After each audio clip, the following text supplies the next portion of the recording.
Olá, muito boa tarde. Está com o programa da Igreja Católica, que em cada sexta-feira propõe análises a textos da Bíblia, nomeadamente os que são lidos nas Eucaristias de cada domingo.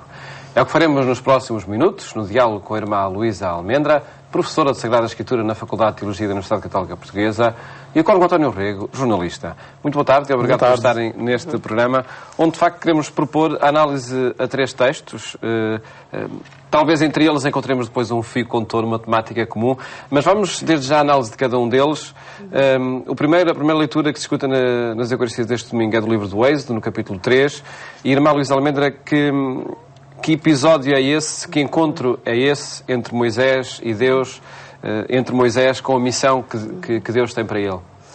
Em primeiro lugar, eu gostava de sublinhar que estes domingos vão-nos trazendo algumas figuras deste povo de Israel que são, de certa maneira, estão a caminho, fazendo a sua caminhada de fé também, tal como nós também somos chamados a fazer o nosso caminho. E a situação é curioso que este texto começa com uma situação muito cotidiana. Moisés estava na sua vida, não é, a apacentar o rebanho do seu sogro, e é neste contexto da cotidianidade, digamos assim, que Deus intervém, não é? Não tinha ido ao templo, não estava a fazer sacrifícios, nem estava a fazer grandes ações de misericórdia, portanto, não estava em umas práticas assim rituais, nem morais ou éticas, estava no seu cotidiano, apacentando o rebanho do seu sogro. E é ali que Deus intervém. Há um anjo que aparece e o chama no meio de uma sarça ardente, muito curioso, que diz que ele fica, vê a sarça arder e que não se consome e se aproxima.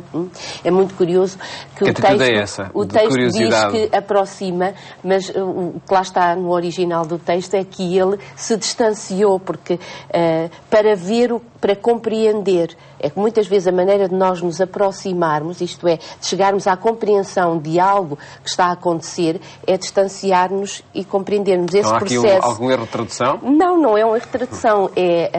O tradutor quer ser fiel ao sentido e não à letra. Portanto, em causa está o querer perceber. Porque se nós também estamos a ver uma coisa muito, muito próxima, também não vemos. Temos que criar uma certa distância para ver o que está a acontecer. Ora, é isto que é muito importante às vezes fazermos, é este querer compreender. Ele quer compreender porque é que a sarça não se consome. E em causa está o querer compreender o mistério de Deus? Exatamente. O que está a acontecer ali naquele seu cotidiano, não é?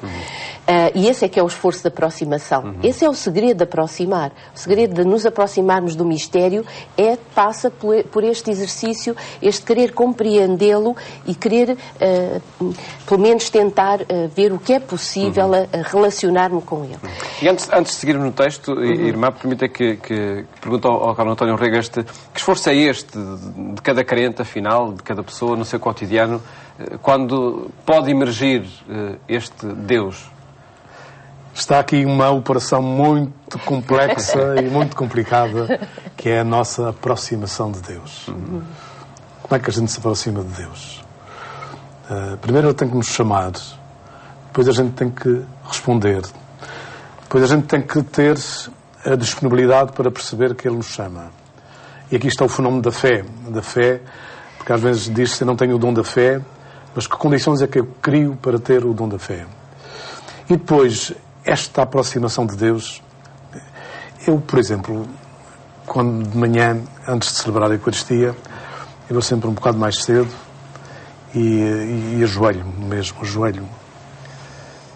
E estou ali, e é quase todos os dias que me vem isto. Eu estou diante do mistério de Deus, e quem sou eu? Eu nem que estivesse a vida toda prostrado, eu era digno de estar diante dele, ou de entrar no mistério dele. E por isso Deus depois vai dizer a Moisés: cuidado, tira lá as sandálias, despoja-te lá de uma série de coisas, porque isto é santo. Vejo aqui um misto do temor, que não é terror, que não é medo, mas é um reverencial temor pelo infinito, por Deus, pelo todo de Deus, o inabarcável de Dedeus, mas que isso é esse mistério que nos seduz, é?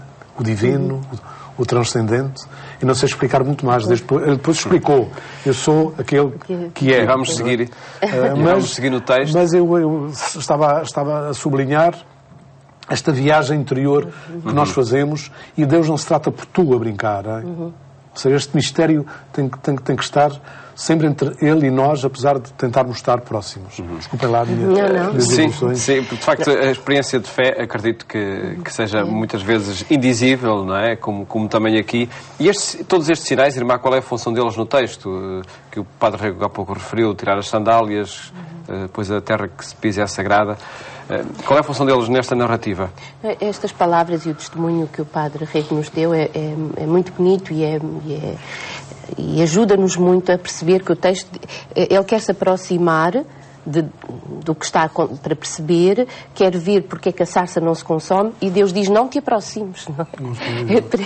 E há aqui que é realmente e a condição é que o lugar é sagrado. E é isto que o Padre Rego acabava de dizer: Deus não se trata por tudo de qualquer maneira, porque esta relação com Deus tem sustentá-la a relação. Não é? E este testemunho foi muito bonito que o Padre Rego nos ofereceu. A relação também é o que permite a proximidade, ou o que faz acontecer a proximidade.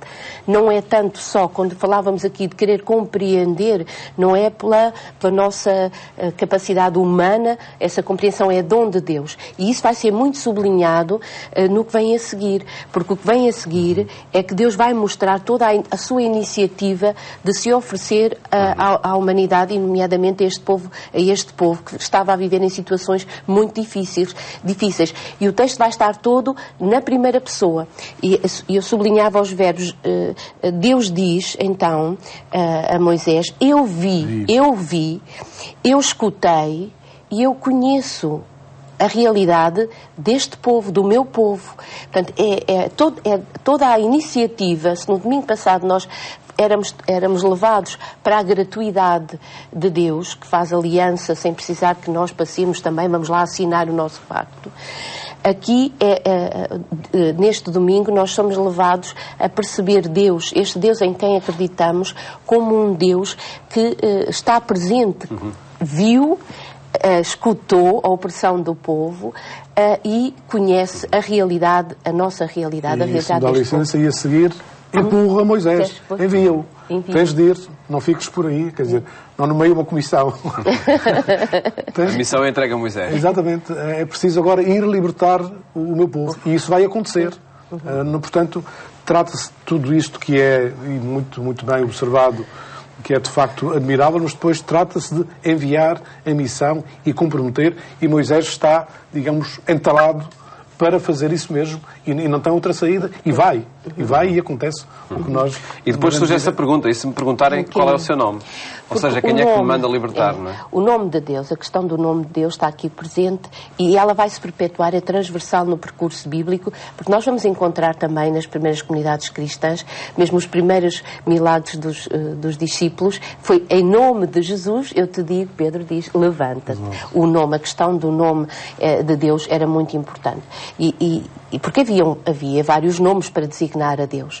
E agora é aqui, neste momento, que Deus diz e não diz o nome, mas que fica, é aqui que vá, digamos... Porquê esse enigma? Eu acho que é sempre... porque Deus será sempre aquele que...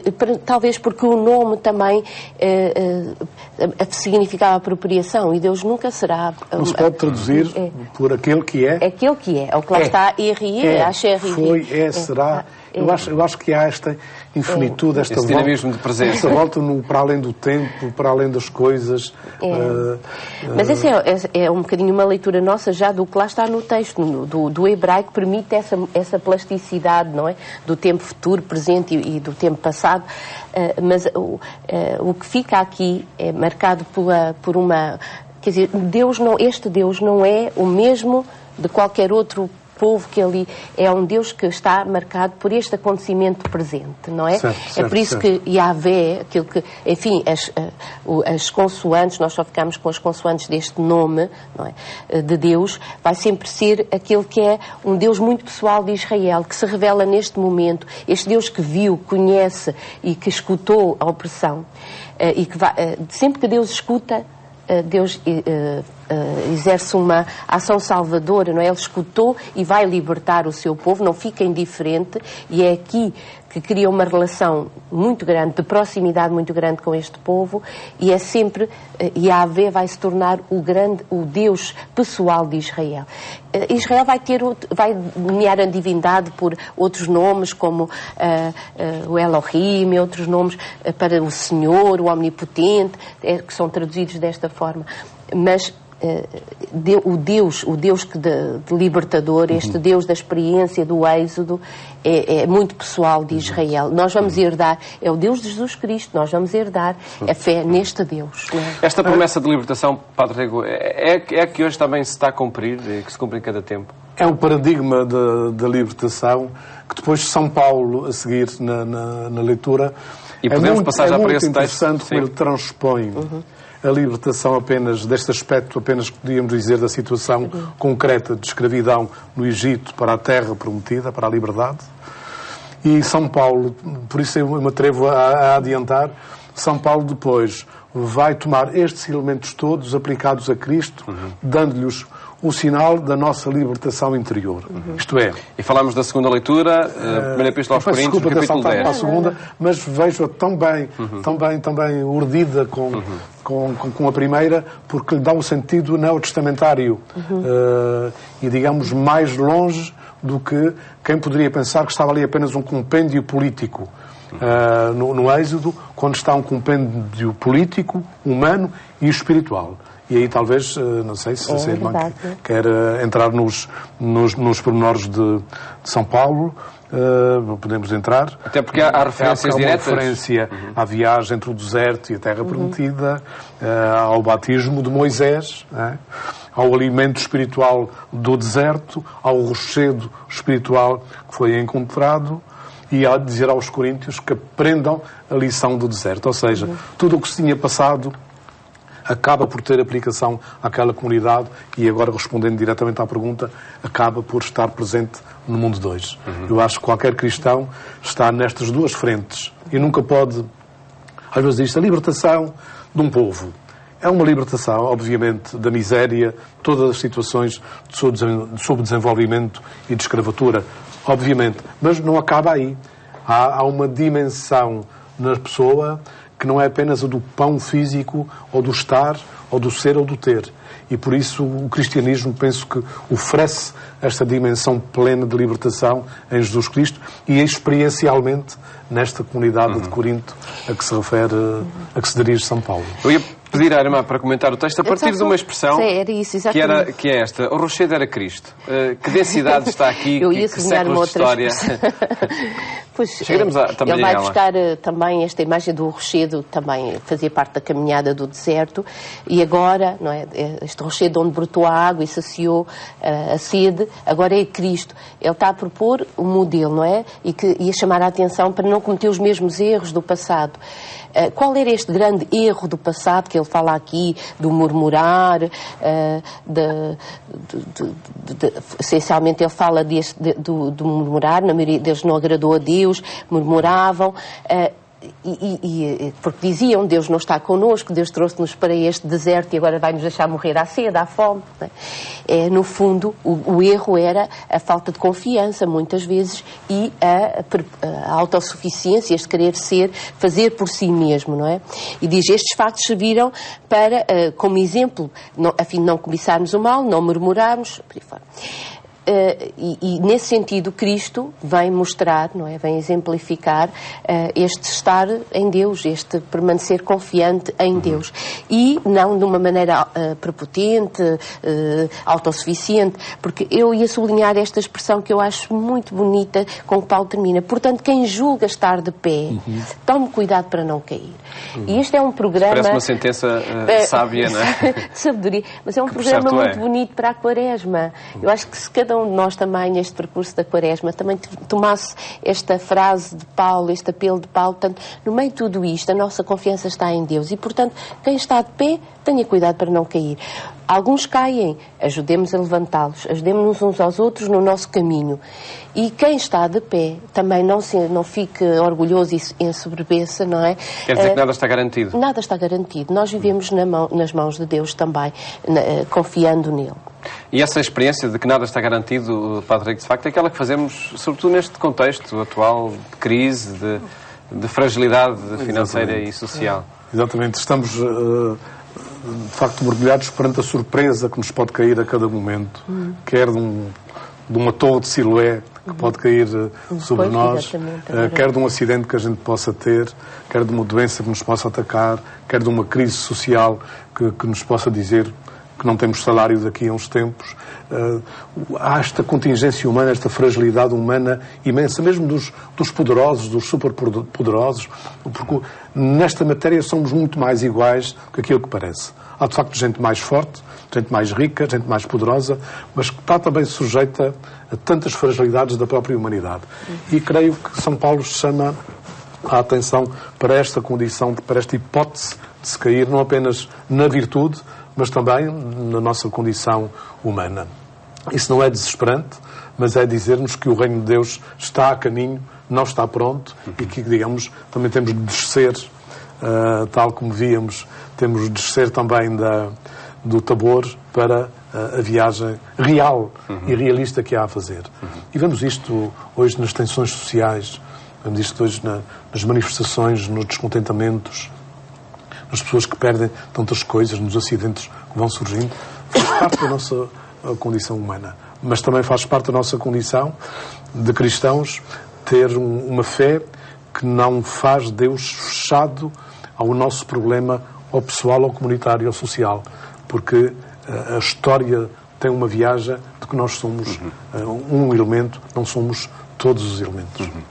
E nesta história, neste percurso, passamos à análise do texto do Evangelho, no capítulo 13 do Evangelista Lucas, onde nos é apresentada uma história, uma parábola de uma figueira que não dava fruto e que queriam cortá-la por isso, não é? E pelo meio uma mensagem do arrependimento. Bem, aliás, tudo isto que nós vimos do apelo de Paulo já nos foi transmitido também como testemunho de Evangelho, em que Jesus diz, não é? Não penseis que vocês são melhores só porque estão de pé. Só porque estão de pé, e os que estão no chão é que são os piores. Não. E diz que vieram contar a Jesus, de facto, que alguns Pilatos tinha mandado derramar sangue, um grupo tinha mandado matar alguns galileus, assim como também a torre de Siloé, que tinha caído e atingido um grande número, e muitos tinham morrido. E ele diz, vocês julgais que sois melhores do que eles, não é? Que não, se não vos arrependerdes, também vão morrer do mesmo modo. Quer dizer, o que é que nos torna melhores ou o que é que nos torna piores em relação uns aos outros? É a maneira como estamos na vida, não é? Agora, a vida acontece com as suas circunstâncias e com os seus desastres. E quem está de pé tente ver como é que está de pé e ajudar quem cai. Agora, isso, a parábola depois vai concretizar esse como estar na vida, não é? E o que é que acontece? Há aqui a história de alguém que tinha uma figueira e como dono da figueira, espera o fruto da figueira. Não podemos esquecer que a figueira tem um simbolismo muito forte para Israel, representa Israel, e espera fruto. E como a figueira não dá fruto, ano após ano, ele diz, é melhor que mandá-la cortar as coisas, estar a cansar o solo e a estragar o terreno, utilizamos o terreno para outras coisas. Mas há aqui o esforço do vinheteiro, assim, vamos esperar mais um ano, vou cavar, Ora, Deus, aqui nesta parábola, identifica-se não como o senhor da figueira, mas como o vinheteiro que espera até ao fim, enquanto for possível, portanto, mesmo para aqueles que caem, não é? Mesmo para estes que não se arrependem, mas ou para aqueles que se abrem, pelo menos, ao desejo do arrependimento, podem contar com um Deus, e isto é que parece-me muito bonito no texto do Evangelho, que nós podemos contar sempre com um Deus que espera sempre mais um ano. E que não faz... espera sempre mais um ano. Pelo nosso esforço, pelo nosso arrependimento, para que repensemos como é que estamos na vida, os nossos valores, como é que nos relacionamos com Ele e com os outros, com Deus e com os outros. Deus espera sempre mais um ano, e por isso nós temos sempre mais uma quaresma. Exato. É uma lógica diferente, de facto. E trata-nos de uma forma gratuita, não é por sermos muito bons, por sermos muito santos, que Ele nos dá tudo. Às vezes a gente pensa, Deus deu-me isto, devo ser muito bom. E devemos dar graças a Deus por que Ele nos dá, mas não devemos estabelecer a correlação entre o nosso grau de santidade ou de heroísmo ou de bondade por aquilo que nós recebemos. Está nas mãos dele e Ele dá-nos como quer e quando quer. Agora, esta segunda oportunidade que Ele concede a uma figueira que tem a evidência de não dar nada, eu acho que isto é muito bonito no coração de Deus para connosco. Que às vezes parecemos que não damos mais nada, que afim que já estamos vencidos, que já estamos ressequidos da vida, sem sentido, sem história, sem entusiasmo, e é possível recriar. E Ele acredita que dentro de nós podemos recriar-nos. Por isso eu acho que as pessoas não devem sentir-se nem envelhecidas, nem cansadas, nem desanimadas, nem estéreis naquilo que fazem, naquilo que produzem, porque o nosso Deus é permanentemente criativo em nós. Eu sinto muito este estímulo a que as pessoas se não cansem, se não se sintam cansadas, não abram falência a si próprias antes do tempo, hein? Quer na amizade, quer na vida familiar, quer no casamento, quer com os conflitos que aparecem, que as pessoas percebam que há o tempo e que há o caminho e que há a hipótese de se encontrar. E que Deus não dorme. Como não dormia com o povo de Israel, também não dorme connosco. Sugestões para qualquer idade, acredito, qualquer idade que nos deixa. Agradeço-vos terem estado aqui neste programa, onde quisemos apresentar mensagens e desafios sugeridos pelas páginas da Bíblia que são lidas nas missas deste domingo. Votos de um bom fim de semana. Até à próxima segunda-feira, se Deus quiser.